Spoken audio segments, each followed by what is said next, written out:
இன்னொன்னு சொல்றேன், பிம்பிளே இல்லாத ஸ்கின்னுக்கு இது பண்ணீங்கன்னா செம்ம க்ளோ கிடைக்கும். ஷைனிங், கலரிங், க்ளோ எல்லாமே கிடைக்கும். ஆமா, ஒரு பொண்ணுக்கு பண்ணி ஃபேஸ் ஒயிட் ஆயிடுச்சு. ட்ரையா இருக்கும், லைட்டா வாட்டர் மட்டும், simply water, light water. One டைம்ல உங்களுக்கு ரிசல்ட் தெரியும். மறுபடியும் உங்களுக்கு பாடி வந்து இப்ப சொல்லியிருக்கேன், அதை பண்ணாமட்டாங்கன்னா சிம்பிள் வந்துட்டு தான் இருக்கும். லைட் வாட்டர், லைட் வாட்டர் வரவே வராது. 1 வீக் கழிச்சு அவங்கள ஒரு வாய்ஸ் கொடுக்க சொல்றேன் குரூப்ல. நாளைக்கே தெரியும் நல்லா ஷைனிங்.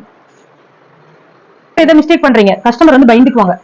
ரொம்ப ஃபாஸ்ட் வச்சு இல்ல மேடம் பண்ணக்கூடாது. என்ன பண்ணணும், நிறைய பேர் அதை பண்றீங்க, ஆஃப் பண்ணி ஸ்கின்ல இப்படி வச்சுக்கணும். வச்சுட்டு லைட் ஆன், அப்ப உங்களுக்கு எதுவுமே தெரியாது. ஓகேவா? கஸ்டமர் நம்ம டச் பண்ணக்கூடாது. இந்த ட்ரீட்மெண்ட்டுக்கு கஸ்டமர் இங்க கூட கை வைக்க கூடாது. ஓகேவா?